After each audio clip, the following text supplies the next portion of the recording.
সুন্দরবনে first day আজকে। সব থেকে আগে উঠেছিল। আমি স্টেশনে গেলাম ক্যানিং এ। যা কিছু দেখবেন, যা কিছু করবেন সব আস্তে সাইলেন্ট মোডে সবাই থাকবেন। অনেকদিন পরে আমি ভ্যানে যাচ্ছি।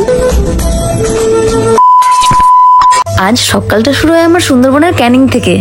আজ আমাদের সকাল হয়েছে সুন্দরবনে ফার্স্ট ডে আজকে। তো সুন্দরবন ট্রাভেলস দাদারা আমায় বলেছে যে 8টার সময় আমাকে ক্যানিং এর যে স্টেশন আছে ওখানে চলে যেতে, কারণ ওখানে ওদের সব অটো থাকে, ওরা ওখান থেকে পিক আপ করে, যতজন এখানে আসবে ওখান থেকে পিক আপ করে।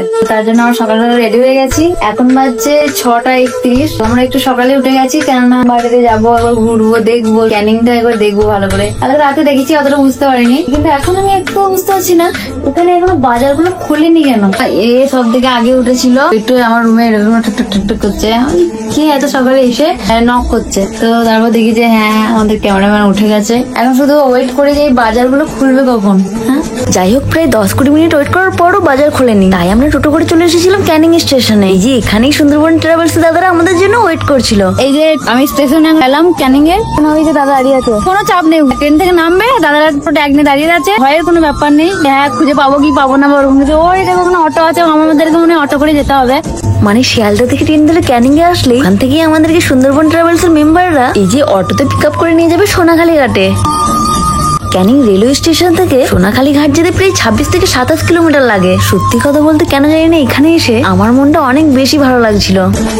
তারপর অটো থেকে নেমে 2 মিনিট পায়ে হেঁটে আসতেই দেখি এখানে আমাদের জন্য সুন্দরবন ট্রাভেলস থেকে অনেকক্ষণ থেকে বোট দাঁড়িয়ে আছে। যদিও আমার লাইফে প্রথমবার আমি এত বড় বোটে উঠেছি। আমি জানতাম না বোটগুলো ঠিক এতটা সুন্দর হয়। এখানে রেস্ট করার জন্য অনেকগুলো বেডও আছে। আমি তো প্রথমেই মনে মনে ভাবছিলাম সারাদিনটা এরকম ভাবে বসে বসে কাটাবো কি করে। যাক, আমার চিন্তা এতক্ষণে দূর হয়েছে। তারপর কিছুক্ষণের মধ্যেই সুন্দরবন ট্রাভেলস এর পক্ষ থেকে আমাদের সবাইকে দেওয়া হয় একটা করে ওয়েলকাম ড্রিঙ্কস, যেটা দেখে আমার খুবই ভালো লেগেছে। মাত্র 2800 টাকার প্যাকেজে Canning to Canning pick up drop, মানে তোমাকে প্রথম দিন অটো করে পিক আপ করে সোনাখালী ঘাটে তো নিয়ে আসবেই, এবার শেষের দিনও ঠিক একই রকম ভাবে সোনাখালী ঘাট থেকে অটো করে ক্যানিং রেলওয়ে স্টেশনে ড্রপ করে দেবে। এবার তারপর তুমি সুন্দরবন ট্রাভেল সবসময় গাইড করতেই থাকবে। নদীতে কেউ কোনো প্লাস্টিক ফেলবেন না। এখানে জল আছে, সব জল বেশি বেশি করে খাবেন।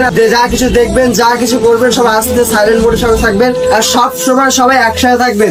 শুনেছি সুন্দরবনে নাকি অনেক বাঘ আছে, জানি না আমার কপালে বাঘ দেখা আছে কিনা। তবে আমার বোটে চাপা থেকে শুরু করে সুন্দরবন ট্রাভেলস এর পক্ষ থেকে সব সময় কিছু না কিছু খাবার এসেই যাচ্ছে। মানে প্রথমে বোটে উঠতেই তো আমাদেরকে দিল একটা করে ওয়েলকাম ড্রিঙ্ক, আর তারপরেই টিফিনে দিল লুচি, আলুর দম আর একটা করে মিষ্টি। এবার টিফিনটা খাওয়া শেষ না হতে হতেই কিছুক্ষণের মধ্যেই আমাদের জন্য চলে আসে গরম গরম চিংড়ি মাছের পকোড়া। তাও আবার খাওয়ার কোনো লিমিট নেই, মানে আনলিমিটেড, তুমি যত ইচ্ছা খেতে পারো। তোমার যত ইচ্ছা তুমি খেয়ে যেতে পারো, এখানে কোনো শেষ নেই। মানে এদের শেষ হয়ে গেলে তোমার যদি আবারও ইচ্ছা হয় তুমি আবারও নিতে পারো। এই যে এত সুন্দর ঠান্ডা ঠান্ডা ওয়েদার, তার উপর আবার গরম গরম পকোড়া, মানে সত্যি বলছি একটা আলাদাই ভালো লাগছিল। যদিও আমার মনে হয় সুন্দরবনে বৃষ্টিটা একটু বেশিই হয়, তবে বৃষ্টির মধ্যেই খাওয়া দাওয়াটাও বেশ ভালোই হয়। সব ভাবতে ভাবতে দেখি আমাদের দুপুরের লাঞ্চও রেডি। লাঞ্চে ছিল তোমার ভাত, মুড়ি ঘন্টর ডাল, পুঁই ইলিশ, মানে পুঁই শাক দিয়ে ইলিশ মাছের মাথা, তারপর ইলিশ ভাপা, ধনিয়া ভেটকি, আরো অনেক কিছু। সব মেনুগুলো একটা একটা করে বলতে গেলে আমার ব্লগটা এমনিই শেষ হয়ে যাবে। মানে মেনু বলতে বলতে ব্লগ শেষ। শুধু একটা কথাই বলবো, এখানে এসে তুমি সবসময় খেতেই থাকবে। এই যে দেখো, দুপুরে খাবার শেষ না হতে হতে আবারও আমাদেরকে দিয়ে দিয়েছি একটা করে পেয়ারা। না মানে আর কত খাবো। যাই হোক, তারপর বিকেল 4টের দিকে আমরা বোটে করে চলে যাই গোসাবাতে। অনেকদিন পরে আমি ভ্যানে যাচ্ছি, টানটা ভালো লাগে না? কতদিন পরে যে ভ্যানে উঠলাম আমিই জানি।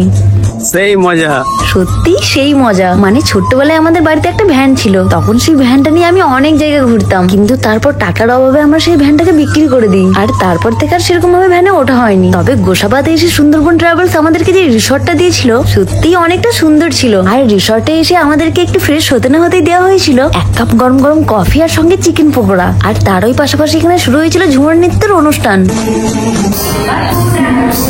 মানে সুন্দরবন ট্রাভেলস এর পক্ষ থেকে এত সুন্দরভাবে আয়োজন করা হয়েছে, তাও আবার মাত্র 2800 টাকায়।